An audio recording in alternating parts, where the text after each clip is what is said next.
He is kicked out of the hero's party for being useless, but it turns out he has SSS-ranked skills in everything, aside from fighting. Kurt is a 15-year-old boy from a village hidden deep within the mountains, a place so remote that no one has ever heard of it. Ever since he was a child, he dreamt of becoming an adventurer. So, with hope in his heart, he traveled to the city and managed to join an S-rank adventure party, but only as their errand boy. While the other members of the party fought against powerful monsters, Kurt would get knocked out before the battle even began. Despite this, he took great pride in being part of a party hailed as heroes by the world. That pride shattered one day when the party members told him that he was fired. Kurt was aghast to hear this shocking news and asked what he had done wrong. The party leader coldly told him that he hadn't done anything at all, and that was precisely the problem. According to the laws of the world, a party can only have 4 members, and they needed to make room for a high-ranking mage who could actually contribute. Kurt pleaded with the leader to let him stay, only to be kicked in the stomach and knocked out. When he regained consciousness, he realized he was living the cliché story of the loser who gets thrown out of the hero's party. Luckily, Kurt didn't spend time whining about it. He immediately headed to the next city and visited a temp agency to look for a job. As soon as he entered the building, he was greeted by an overly excited receptionist who jumped into interviewing him for employment. She was surprised to learn that he had just been fired from the party that had recently been promoted to SS rank. Kurt became depressed talking about it, but the receptionist quickly tried to cheer him up, saying it would actually look great on his resume. She then took him for an aptitude test to check for any hidden skills, but all his combat-oriented scores came back as G rank. This disheartened Kurt even more. The receptionist informed him that the specialist who could test his non-combat skills would return next week. Kurt meekly admitted that he was flat broke. Feeling sympathetic, the receptionist decided to give him another chance. She asked him to lift a sandbag lying in the corner. As Kurt picked it up, he felt it sucking in his mana and becoming incredibly heavy. The receptionist quickly told him to drop it. Seeing that he had basic strength and fitness, she suggested he try construction work to earn some money. Grateful, Kurt accepted the offer. At the construction site, a grumpy man glanced at Kurt's resume and then skeptically at his thin, twink-like body before reluctantly agreeing to hire him due to severe understaffing. He told Kurt that his task was to mix cement and repair the city walls, and if he couldn't use up half a barrel of cement in 3 hours, he'd be fired. Without waiting for questions, the man left. Remembering how things were done in his village, Kurt decided to enhance the cement with magic to make it stronger. 3 hours later, when the grumpy foreman returned, he was stunned to see that Kurt had already plastered 30% of the wall and used up all the cement. He couldn't believe a noob had accomplished so much in so little time. Mistaking the shock for anger, Kurt immediately apologized, but the man told him to keep working as long as he wanted, and even handed over his entire purse to Kurt. He promised to send the remaining payment to the temp agency within 3 days. Kurt went on to single-handedly plaster half the city wall, causing panic among the other workers. The foreman, noticing the chaos, approached Kurt and told him not to come back to work the next day, not because he was being fired, but because there wouldn't be any work left for others who needed the money more. He handed Kurt the rest of his payment and advised him to find work that matched his abilities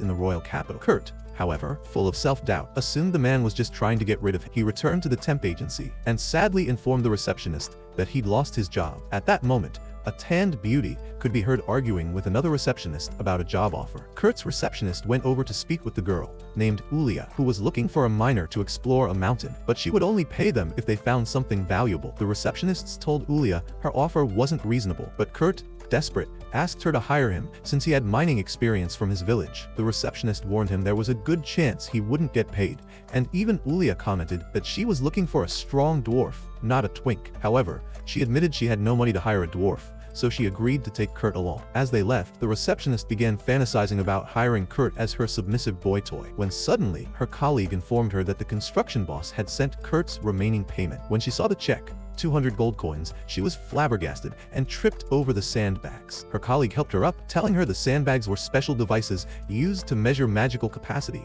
and could only be activated by those on the level of royal mages. She tried moving them again, but they didn't react to her at all, making her wonder just how powerful Kurt really was. Meanwhile, Ulia took Kurt to her base on the mountain and informed him that they would be sleeping in the same tent that night. Kurt got flustered, worried he wouldn't be able to control himself around such a cute girl. Ulia lost her cool when she heard him call her cute. He was the first guy to ever say that to her. After teasing him for trying to butter her up, she gave him dinner, a single boiled potato. Yet to Kurt, it was delicious. It had been a long time since someone else had cooked for him. That night, as they slept in the same tent, Kurt felt his sword rising when he saw Ulia sleeping defenselessly. Being a gentleman and a bit of a wuss, He went outside to rub a quick one out and ended up sleeping there. Unbeknownst to him, Ulia had been testing him to see if he was better than a bear. His gentlemanly behavior and cute looks stirred something in her. The next morning, Ulia found Kurt sleeping outside and noticed that he had repaired her coat during the night. As she admired his skills, Kurt woke up and Ulia got down to business. She explained that they needed to earn 10 gold coins by the end of the week, but she had no idea how to find anything valuable in the mountain. Fortunately, Kurt did. Using his knowledge, he quickly located a rock with crystals worth 3 gold coins. Ulia was in disbelief. In just a couple of hours, Kurt gathered a large number of crystals. However, he told Ulia they wouldn't sell for much due to their small size. That's when he decided to turn them into magic crystals. Ulia was shocked, as craftsmen who could do that were incredibly rare. But before she could protest, Kurt had already finished crafting one. She was further stunned when she learned it typically takes an hour to create even a small magic crystal. Kurt was surprised by that. He wondered how masters could use magic for an hour without getting tired. Ulia realized they were not on the same page, but let him continue. After he was done, Ulia decided to head to the city to sell the crystals, while Kurt stayed behind to explore the mountain further. Ulia visited the night station and showed them the crystals. When asked for the documents of origin, she presented a pendant. The knights were shocked. It signified she was working directly for the royal family. They immediately gave her permission to use the teleportation device to travel to the royal capital, unaware that she no longer held that position. Upon arriving in the capital, Ulia visited her friend Mimiko to sell the crystals. Initially, Mimiko claimed they weren't worth much since they weren't glowing, but after a closer look, she offered to buy one for 10 gold coins. Ulia was stunned. Mimiko explained that the crystals contained 10 times more mana than usual, and they didn't glow because they weren't leaking any. When Ulia revealed she had 49 more, Mimiko bought all of them immediately. After sealing the deal, Mimiko asked about the creator of the crystals. Ulia refused to reveal Kurt's identity without his permission. Even when Mimiko, the royal court mage, tried to command her, she stood her ground. In the end, Mimiko asked her to make sure the craftsman didn't leave the country, and to inform him that he could receive a noble rank and the position of a court mage if he agreed to serve the kingdom. Ulia agreed and left the shop in a panic. She returned to the city the next morning and rushed to the temp agency to ask about Kurt. The receptionist tried to protect his identity, but Ulia used her royal pass to access his file. She was stunned to read about everything Kurt had already accomplished. She ordered the receptionist to never share Kurt's information with anyone. Then, she deposited the entire amount from the crystal sales into Kurt's name and headed back to the mountain. To her utter shock, when she arrived, she found that Kurt had built an entire house from scratch within a single day. Even more baffling was the fact that Kurt didn't think it was a big deal, because people in his village used to do such things all the time. Once they entered the cottage, Ulia informed Kurt that he had been offered the post of director of the Royal Magic Technology Research Lab, along with the title of a noble, all because of the magic crystals he had created. Kurt was stunned to hear this, but when Ulia asked him about his decision, he humbly refused the offer. He confessed that he didn't see himself as someone worthy of commanding others, and that he was currently enjoying his life working as a freelancer. Ulia, feeling slightly self-conscious, admitted that she had received a large amount of money after selling the crystals he made, but since she had contributed nothing, she only took 1 gold coin as her commission and deposited the rest in his account. She asked Kurt to work for her again so she could continue selling his magic crystals and earn a proper commission. Kurt, excitedly, told her that he had found another good spot for mining minerals and began preparing his tools. However, Ulia stopped him, concerned that he must be tired. Kurt told her he had a full 6 hours of sleep, which completely confused her because she couldn't understand how he had rested so well after building an entire cabin. On the other hand, Kurt misunderstood her reaction and thought she was upset because he slept too much. After all, he had only slept 4 hours a day when he was with the S-rank adventurer party. After that, Kurt led her to the new mining spot and advised her not to dig deeper than 50 meters. Leaving her there, he returned to the previous spot where they had found the crystals to continue his work. A few hours later, Ulia successfully unearthed a football-sized topaz and was thrilled by her own success. She then went to check on Kurt, mentally prepared to see another cave, but was utterly shocked to discover that Kurt had built an entire proper mine inside the mountain. The mine even had glowing moss on its walls, eliminating the need for additional lighting. As Ulia was freaking out, Kurt casually walked in carrying a crate full of rocks. Curious, she asked him how his work had gone, praying he wouldn't hit her with another unbelievable surprise. Kurt, slightly disappointed, told her that he had only found a small amount of the mineral he was looking for, and the rest of the rocks were just useless stone. Ulia was mildly relieved until Kurt revealed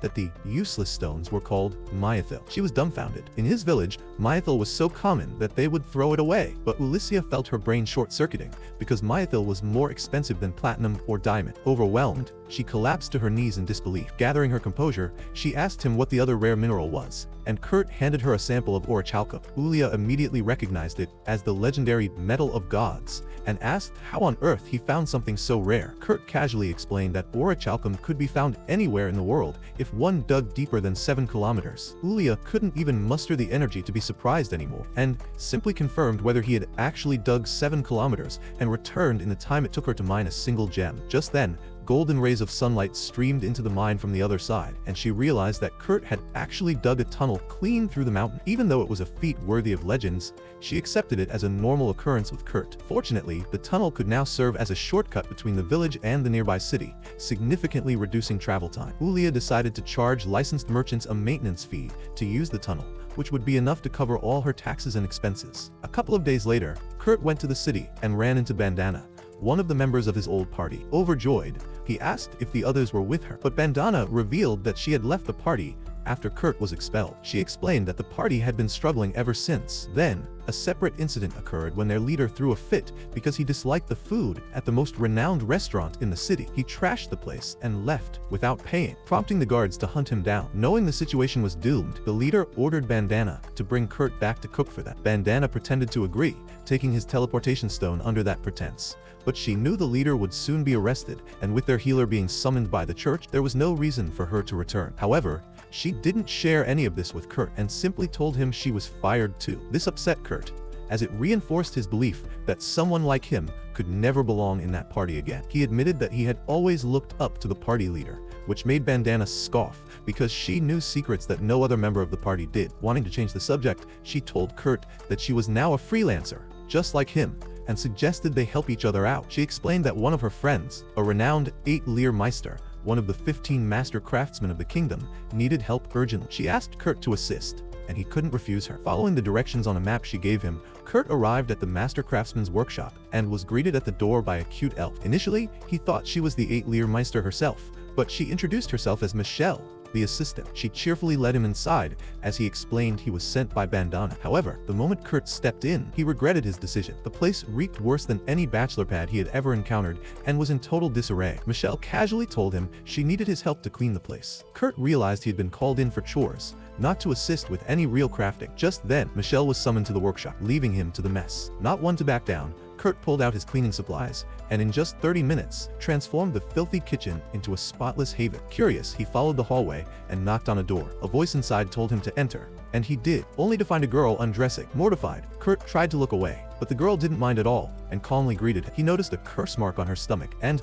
worried, asked for permission to inspect it. He sensed that she was in a bad state, but still healthy enough to feel hunger, so he decided to cook something light for her. Meanwhile, Ulysia had taken the myethil and orichalcum to her friend Mimiko, who appraised their combined value at over 50,000 gold coins. Both of them were stunned by the sheer worth, and Mimiko wondered how someone like Kurt had remained unknown for so long. Ulia confessed she didn't know either, but revealed her plan to make Kurt an ally Meister and become his personal bodyguard. However, the biggest challenge was that Kurt grossly underestimated himself. Back at the workshop, Kurt finished preparing a light porridge for the cursed girl just as Michelle returned to the kitchen with her master, Alia. Both were shocked to find the kitchen so clean. Kurt quickly apologized to Alia for using her kitchen without permission and explained that he had prepared food for the cursed girl. Alia made him swear not to tell anyone about her. With that, she gave Kurt his payment for the day and sent him off, but felt uneasy about having let an outsider meet someone so important. Afterward, Alia returned to the girl's room, her only student Lies, and helped her dress. Alia insisted on testing the food for poison, but Lies refused, saying she trusted Kurt. Alia reluctantly agreed, and Lies ate the porridge. She loved the taste, but suddenly groaned in pain and collapsed. Panicked, Alia thought she had made a terrible mistake, but as she ran to get an antidote, Lies abruptly stood up and declared that the curse had been lifted. She even showed Alia that the mark had vanished. Alia was in disbelief. She, a master craftsman, hadn't been able to lift the curse, and yet this boy, this Kurt, had done it through food. Not wasting any time, Alia brought Lies to Mimiko's shop in the capital. When Mimiko asked why they had come, Lies revealed her face. Both Mimiko and Ulysia immediately fell to their knees. Lies was none other than the third princess of the kingdom. Alia explained that Lies' mother hailed from a neighboring country, and that Lies herself was the only reason peace was maintained between the two kingdoms. She had been cursed in an attempt to incite war, but that curse had been broken today. Alia asked Mimiko to help investigate who had cast the curse, but Mimiko was more intrigued by how the curse had been broken. Lies smiled and told them the name of the man responsible, Kurt. At that, both Mimiko and Ulysia freaked out once again. Somehow, Kurt had managed to insert himself into yet another world-shaking incident. Lies explained that the curse placed on her had been broken after she ate the porridge made by Kurt, which left Ulia stunned. She wondered aloud what other impossible feats Kurt might have accomplished in the mere 6 hours she had spent away from him. Mimiko, suddenly serious, spoke up and explained that whoever had placed the curse on Lies must have had access to a powerful curse user, and also possessed enough political or magical influence to bypass the anti-curse barrier that surrounded the royal palace. She revealed that she had 3 suspects in mind who fit that criteria: the first general of the Royal Expeditionary Forces, Pope Tristan of the Poland Church, and Isidora, the third queen of the kingdom. While both Ulia and Lies agreed that Pope Tristan and Queen Isidora were powerful enough to tamper with the anti-curse barrier, they doubted that the general, Sinova, had such capabilities. However, Ulia corrected them by pointing out that Sinova had strong ties with the Thieves Guild, an organization infamous for breaking through magical defenses and barriers. That made him just as viable a suspect as the others. With no concrete way to pinpoint the true culprit behind the curse, Ulia devised a plan. She proposed setting a trap to expose the person who wanted to harm the princess. According to the laws of their kingdom, Lies, having turned 15, was now considered an adult and required to undergo 1 year of training as part of her royal duties. Ulia suggested they fabricate a fake 8-year workshop and appoint a fictional 8-year Meister to oversee it. Lies would begin her training under this fake master, which would surely trigger a response from her enemies, who would try to investigate the master and dig up information. Since the Meister was going to be fake, there would be nothing for them to find, and if they pushed too hard, they might end up exposing themselves. Mimiko immediately understood the logic behind the trap, agreeing that it was an effective strategy. However, the problem remained: where could they find someone qualified enough to impersonate an 8-year Meister without raising suspicion? That's when Ulia smiled and presented the magic crystal that Kurt had made. Alia was left speechless upon learning that Kurt possessed not just one, but multiple SSS rank skills. Lies was deeply impressed and even more interested in Kurt. Meanwhile, the next day, Kurt went to Alia's workshop only to find it locked. As he stood there confused, Michelle, the assistant, passed by and explained that after his visit the day before, Ulia had left, and there was currently no work for him to do. Disheartened, Kurt's spirits sank, but before he could dwell on it, his rumbling stomach reminded him that he needed food. He headed to an inn to eat, and overheard a group of adventurers discussing the cancellation of their mission because their porter had bailed on them. Seeing an opportunity to earn money, Kurt approached the group and offered his services. One of the female adventurers scoffed, mocking him for being too skinny to even carry his own weight, but the knight of the group reprimanded her. Even so, he still expressed concern that Kurt wouldn't be able to keep up, as they were planning to hunt golems that weighed over 200 kilograms. Kurt, cheerful as always, insisted that he could handle such weight easily, and to prove it, decided to lift both the male adventurers. First, he effortlessly picked up the samurai, and then, to everyone's amazement, he lifted the knight, who was clad in full armor. The inn erupted in murmurs of surprise and admiration, and Kurt successfully landed the job of the group's porter for their mission. After exchanging introductions, Kurt found the group to be friendly and supportive, which motivated him to give his best and not let them down. However, things didn't go as smoothly as he had hoped. Just as they were about to enter a dungeon, Kurt stepped on a slime and got stuck. The group's ranger, Sina, told him to stab the slime's core to kill it, but Kurt was so inexperienced in combat that he ended up stabbing himself instead. Sina was disappointed in his lack of fighting skills and dispatched the slime herself. Feeling guilty for slowing them down, Kurt apologized to the party, but they reassured him that it wasn't his job to fight. It was theirs to protect him while he carried the supply. This show of support touched Kurt deeply. It was a completely new experience for him. In his previous party, he had been scolded and belittled for every mistake. Overcome with emotion, Kurt began crying, but he quickly wiped his tears and pressed forward with renewed determination. As the group ventured deeper into the cave,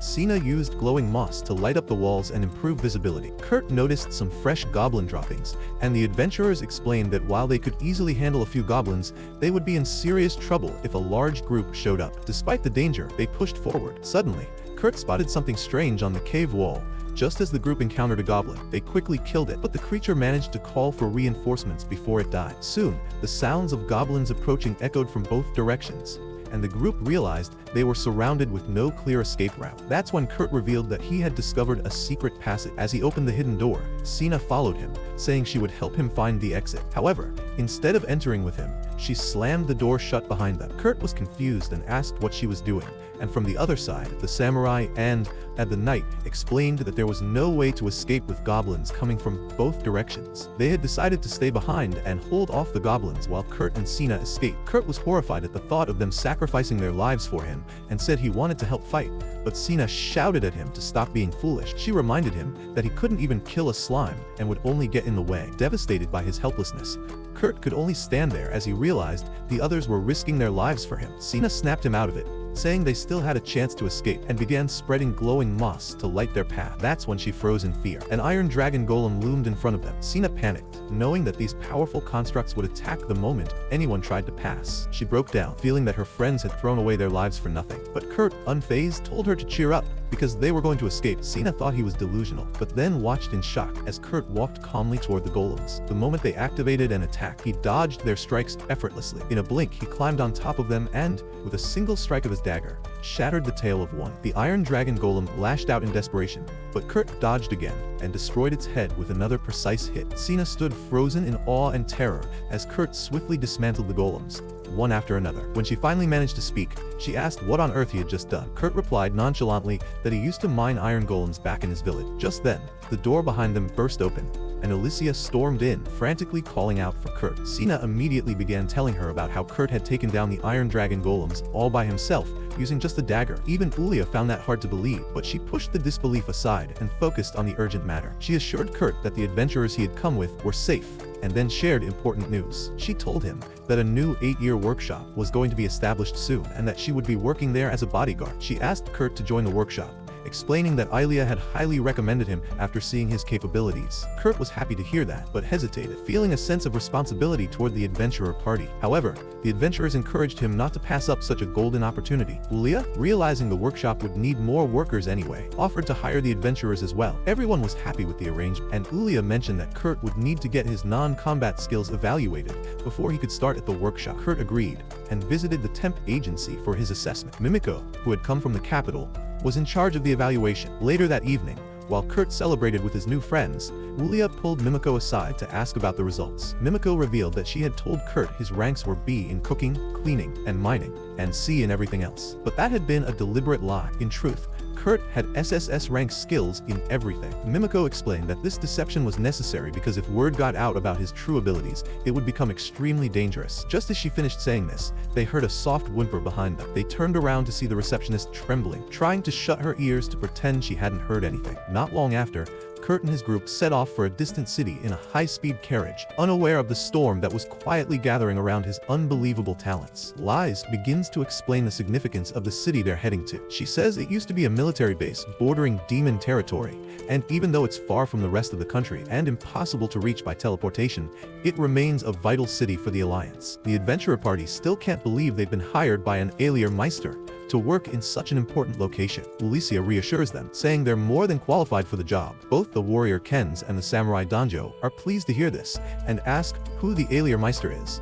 But their question leaves Ulia speechless. She fumbles to make an excuse, claiming the Meister is busy with sudden work and can't be met right now. Meanwhile, Sina remains skeptical. She doesn't believe they're truly qualified and suspects Alicia only gave them the job to keep them quiet. Still, she resolves to stay close to her brother Kens and Danjo, no matter what. When they finally arrive in the city, Kurt is hit with memories. It's the same place where he began working as a freelancer, only to be fired after just 3 days on a construction site. His mood dips, especially when he notices the same old wall from back then still hasn't been repaired. Alicia quickly distracts him by suggesting they may be rebuilding it using a different method, and Kurt accepts the lie without question. They soon reach the location of their new workshop, but it's nothing more than an empty plot of land. Alicia announces that they'll stay at an inn until the workshop is complete, then turns to Kurt and asks if he can build it on his own. Nervously, Kurt says he can't do it in just 1 day, but promises to finish it in 3. The adventurers are dumbfounded, but Alicia calmly tells Kurt to take his time and ask if he needs any materials. Without hesitation, Kurt hands her a list that includes things like amethysts, sapphires, and griffin wings. Sina grows suspicious of the bizarre list, and Alicia notices her reaction. To avoid more questions, she quickly ushers everyone to the inn so Kurt can work in peace. She reminds him to come back for meals and rest, and Kurt agrees. Once they're at the inn, Ulysia gathers the adventurers for a private meeting to share critical information. She introduces herself as a former adventurer who worked for the royal family. Then Lies drops the bombshell. She is the third princess of the country. The adventurers are stunned. They immediately ask if Kurt is a noble too, but Ulysia tells them they don't know his true identity. What they do know is that all of his combat skills are G rank, but every other skill he possesses is SSS rank. She admits they haven't told Kurt the truth because he simply wouldn't believe it. Sina becomes furious, accusing Ulysia of exploiting Kurt. She turns to her brother for support, but Ken's, recognizing that they're dealing with forces far above their heads, tells the women to continue. Lies explains that someone cursed her, and Kurt unknowingly broke that curse by cooking porridge for her. That's why they're setting up this workshop in such a remote location, both to hide her identity and to lure the one who cursed her out into the open. She adds that Kurt knows nothing about this entire plan and doesn't even know she's a princess. Yet, he helped her without hesitation or expecting anything in return. Ulysia says Kurt is too pure for this world and asks the adventurers to help them protect him. Danjo and Ken's agree immediately, seeing Kurt as a friend. Sina, however, still doesn't trust them. She questions why they should risk their lives for someone they met only 3 days ago. Ulia responds that she understands her completely because she herself met Kurt only 6 days ago. The revelation shocks Sina, and she leaves the inn to think. Outside, Sina decides to tell Kurt the truth, but when she reaches the workshop location, she finds that Kurt has already finished building the base. She's left speechless. Kurt casually tells her that he's going slow by his village's standards, where people can build a dozen houses in a single day. Sina asks if he doesn't hate having work dumped on him, but Kurt says he enjoys it. He explains how his previous party always called him useless, and now he finally has a chance to be helpful. Sina finally understands why Ulysia said he was too pure and silently vows to join them in protecting Kurt from the harsh world. Elsewhere, Danjo returns to a city where he used to work and meets with Bandana, now an informant. She tells him that the porter who bailed on their last mission is actually a career criminal hired by a rival party to sabotage them. That mission had been a setup to get them all killed. Danjo thanks her and pays her fee, then heads to the bar where the traitor is celebrating. The traitor mocks Danjo's team and brags about how he'll crush them to raise his own value, but when he realizes Danjo is sitting right behind him, he panics and tries to flee, only to trip over a wire. Danjo catches him easily and warns him never to come near his friends again. Though Danjo walks away, Bandana, who had been hiding nearby, is disappointed. She wanted Danjo to eliminate the traitor permanently, fearing he might ruin her master's plans. However, before she can act, 2 spies from Mimiko's intelligence unit appear and take the traitor away. Recognizing them, Bandana recalls her master's order not to interfere with Mimiko's unit. Just then, she receives her next mission: investigate Kurt's hometown. 3 days later, the workshop is complete. When the team arrives, they are stunned. The building is the most luxurious structure they've ever seen, with fruit-bearing trees in the garden. But the real surprise comes when they go inside. It's fully furnished, with a special device that generates water. When they ask how it works, Kurt explains that he turned the gemstones he had ordered into magical crystals that provide water, light, and heat throughout the year. He has even built private rooms for everyone and a lavish office for the Allier Meister. Curious, he asks Ulysia when the Meister will arrive, and she makes another excuse, saying he got busy again. When she asks Kurt where he plans to stay, he humbly says he'll use the kitchen closet, since he's just in charge of errands. The whole group freaks out and insists he use the office as his room instead. It takes 2 hours of persuasion before Kurt finally agrees. Ulia then asks if he can create a curse-repelling barrier around the house, but Kurt admits it's beyond his expertise. As a backup, Ulysia places traditional warding circles around the building. Later that night, she's startled when Lies suddenly opens her door, expecting Kurt to sneak into her bed. The next morning, while everyone is enjoying the delicious food Kurt made, he decides to clean the walls and ends up scrubbing away all of Ulysia's carefully drawn warding circles,